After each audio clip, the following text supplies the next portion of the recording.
fuck. Hold on, let me, there we go. I am so sorry. I forgot to turn off my voice changer. I guess I should just take the mask off entirely. Hold on. Again, so sorry. Are you alright? I saw the way you looked at me at the haunted house earlier. You looked really freaked out. Well, I mean, freaking people out is kind of my job and it is what you paid for, but, well, you know, you looked even more scared than most of our guests. Are you sure you're okay?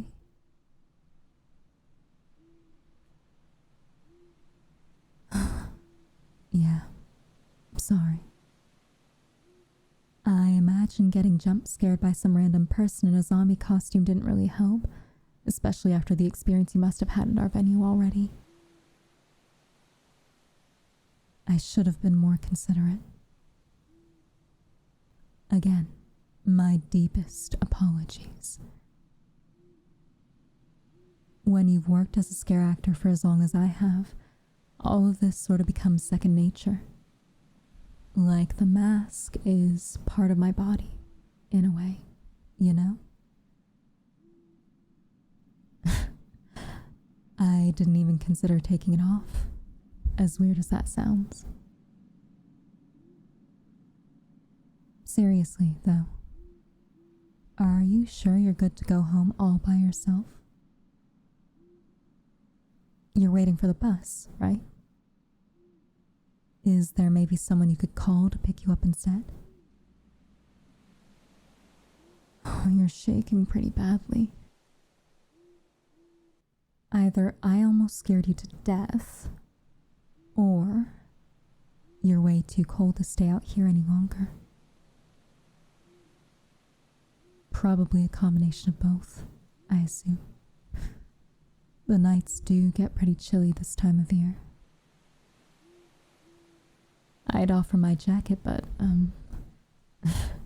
I doubt you'd want to get all this fake blood and body paint on your clothes.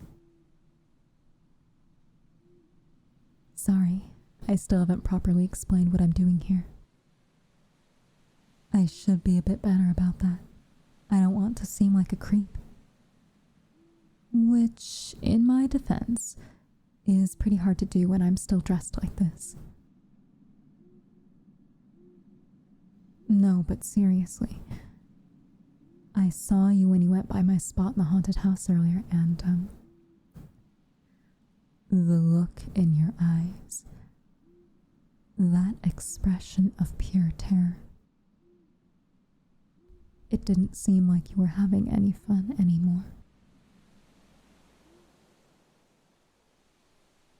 Oh, sure. Haunted houses are supposed to be scary. And this one is especially said to give people the spook of their lives. But it's still supposed to be entertaining for everyone involved. It's not supposed to make you think you're actually about to die or anything.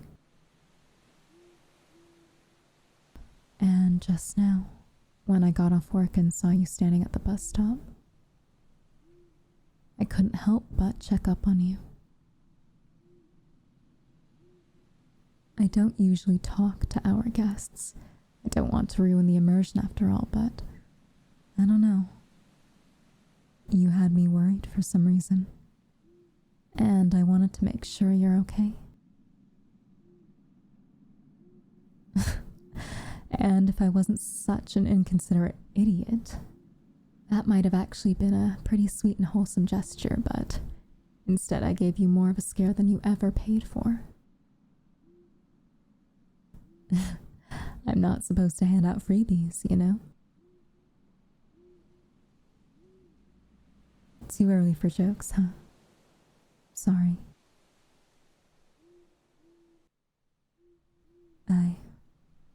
I'm unsure where to go from here. I'm sorry for all this. I just thought talking to you might make you feel a bit safer. Waiting all alone at the bus stop after being so terrified and all. I know the mind can go wild after something like this. All senses are on high alert and your brain might turn any little noise into some sort of monstrous being hiding in the shadows. And anything's more scary at night anyway.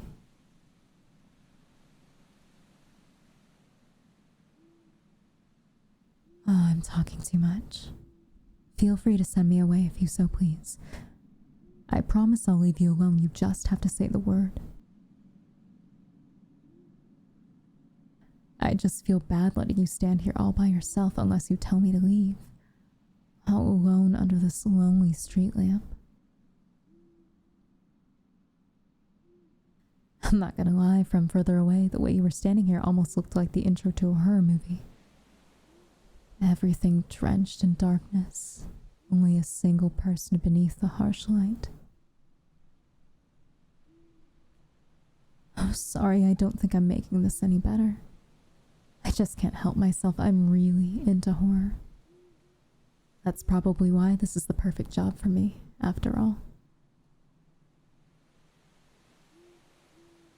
Hey, I know the next bus won't show up for at least another 30 minutes.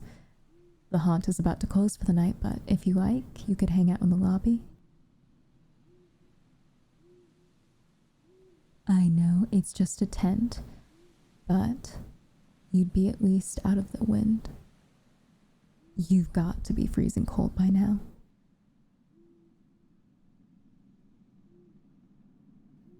No, I'm serious. It's no trouble at all. I'd be happy to let you stay there until your bus arrives. It's no issue. I can stay with you and close things up whenever you're ready to leave. I don't think anyone would mind. And besides, getting to know a couple of the other actors out of character might give you a better night's sleep tonight. You know, just to let your subconscious know that they're people, not monsters.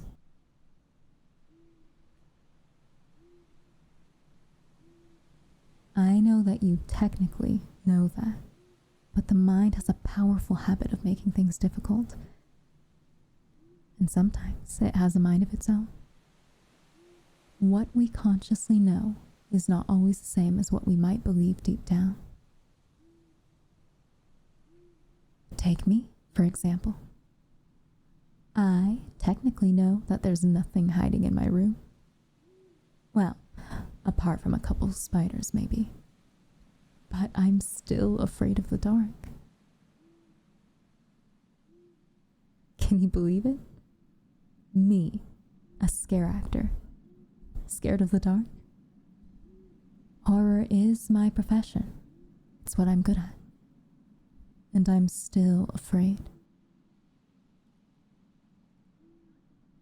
Doesn't matter who you are or what you've been through. The possibility of who or what could be around when you can't see them will always be terrifying. It's kind of funny though, isn't it? That I'm scared of the dark, I mean. Aw, do I see a smile? I'm glad you're feeling a bit better again, really. I'd have felt really bad if I had contributed to your nightmares.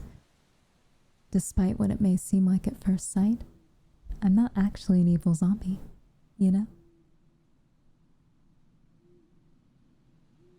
Anyway, you want to sit in the tent? I could probably even get you a hot cup of tea from the staff area if you like.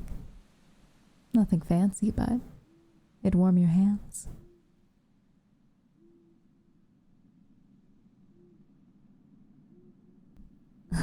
Awesome. Come on, let's get you out of the cold, friend.